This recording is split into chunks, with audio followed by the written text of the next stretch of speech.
An apology is not enough. Guyana pushes for reparations. Kingston seawall oil slick was actually waste oil. Paper Short's family continues call for justice. And government housing policy inadequate.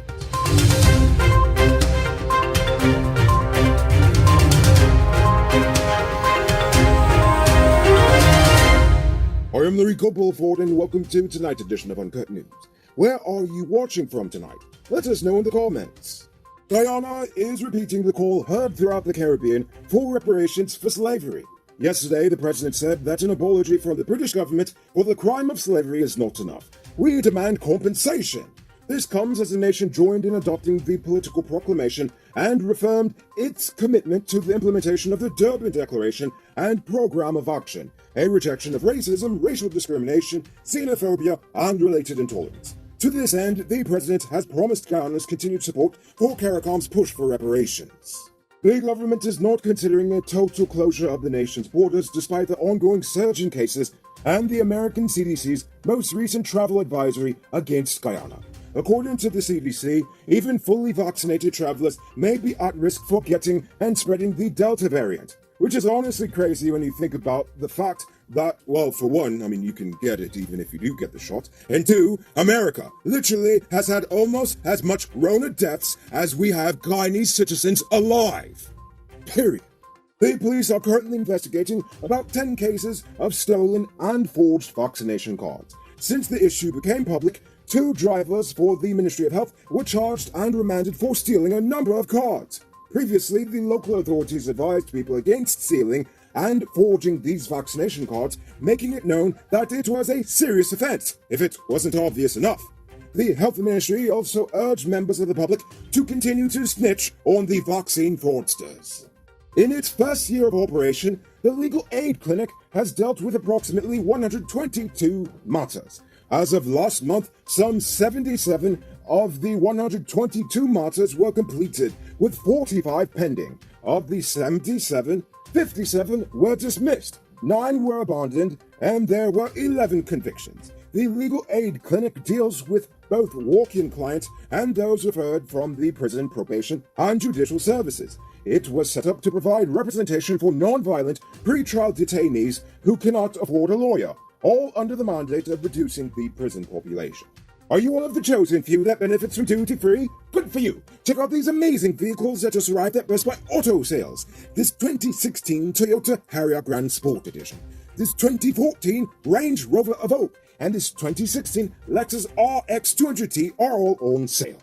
They are all fully loaded and come with all modern features. Call or WhatsApp 662-0844 for more info, or visit their showrooms at Lot 171 Bidero Street, Queenstown, or Lot 2 Lamar Street, and tell them Mariko sent you to get in on a sweet deal.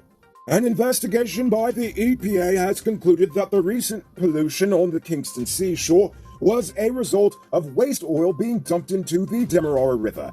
EPA Executive Director Kamraj Parsaram said a lab test proved the substance showed evidence of waste oil, and not fresh crude oil from oil production. Yesterday, the National Procurement and Tender Administration Board told the Ministry of Agriculture to stop lying upon them.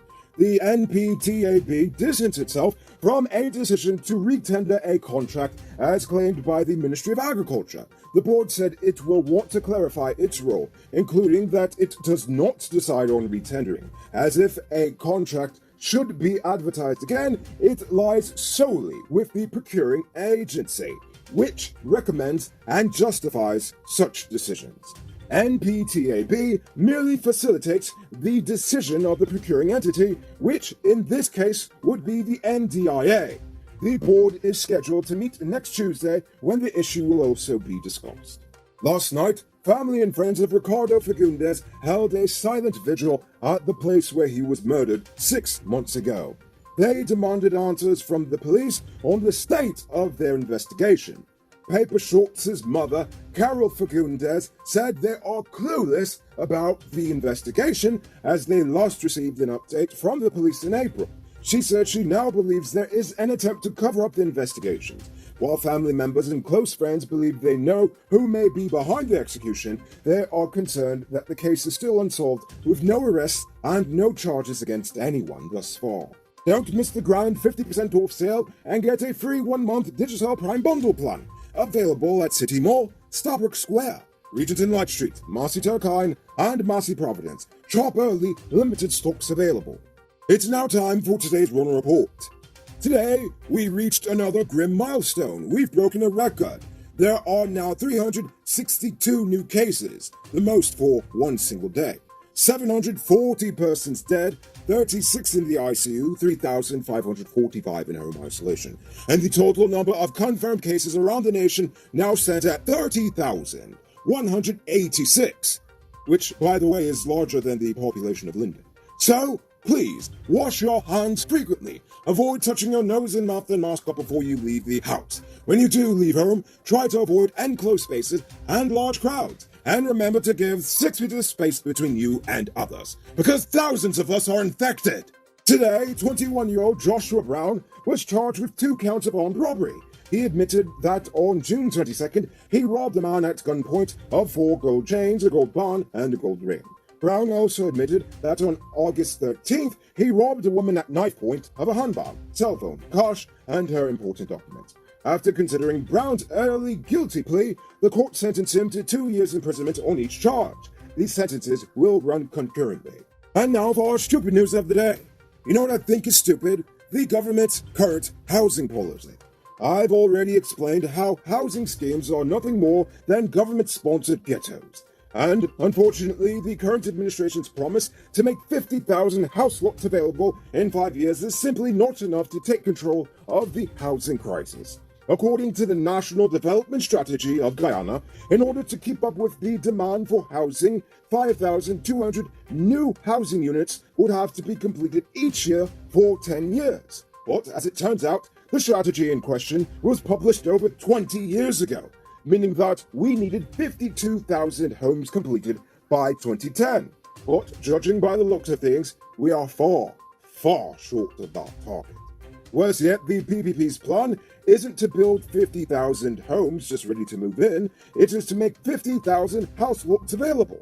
House lots are great if you have the money or a mortgage to finance construction. But many young professionals and married couples simply can't afford the cost under the present market conditions. Instead of tearing up quality farmland and destroying pristine untouched forestry, the government should seize abandoned lands in the nation's towns and villages. They should also demand that persons who have moved overseas either sell their house to the government for a fair price, move back here, or have it taken and converted into affordable housing. They should also encourage current land developers to quit squatting on the land and make available space for mid to lower income families. Then they should require a licensing process for independent real estate evaluators, contractors, and real estate agents. Then update the laws to make it easier to build mid and low-level apartment buildings and all the laws regarding such matters. I'm not even talking off of my head here, like I'm not even making these up. These are some of the suggestions that were made years ago to solve that issue. And if you ask me, ignoring that is pretty stupid. Hey, I'm interrupting this program to let you know that not all truck parts are created equal. Some does work hard without any problems for a long time, while others does make your truck broke down quick and got you running your pockets again. Get genuine high-quality parts from Powered Automotive Truck Spares and Engine Parts and extend the life of your repair. They're the authorized dealer in Guyana for Hammer USA products like brake valves, clutch discs, universal bearings, and others. Visit them at 1161 EE Eccles or call them on 697-0171. Powered Automotive, the #1 truck and engine parts store in Guyana. If you didn't know, well, now you know. Moving on to our Uncut News Views poll question of the day. Every day we pose a question about current events in the nation, the region, the diaspora, and how you feel it really was. So, you give your responses in the comments, and we'll read the best ones in the following episode. Yesterday's question was, Guyana and Ghana want to strengthen ties. What are areas you would suggest they collaborate on? Devin Phillips says, I would be so happy if Guyana and Ghana strengthen their relationship. That will be a joy if we could have a straight flight to the motherland. Yeah, that'd be pretty awesome, Devin. I'd love that. Lorem Ipsum says, Ghana and Guyana should work together in all areas of economic and social development. A prime example is medical tourism. Ghana has an extensive universal healthcare system and a well-developed medical tourism sector. People with complicated illnesses travel from all over the world to be treated in Ghana at a lower cost than in places like Europe and the States. So for tonight's question, do you support the call for reparations for slavery? You'd better! And if so, what type of compensation should be given? Should it be given directly to the descendants or to the government, or should it be given to another organization? You tell me. Think about that question and tell us in the comments below. If your response is good enough, we just might feature it in our next episode. Anyway, that's all the time we have for tonight. Check us out tomorrow for another. Until then, I'm Rico Bulford saying good night, folks.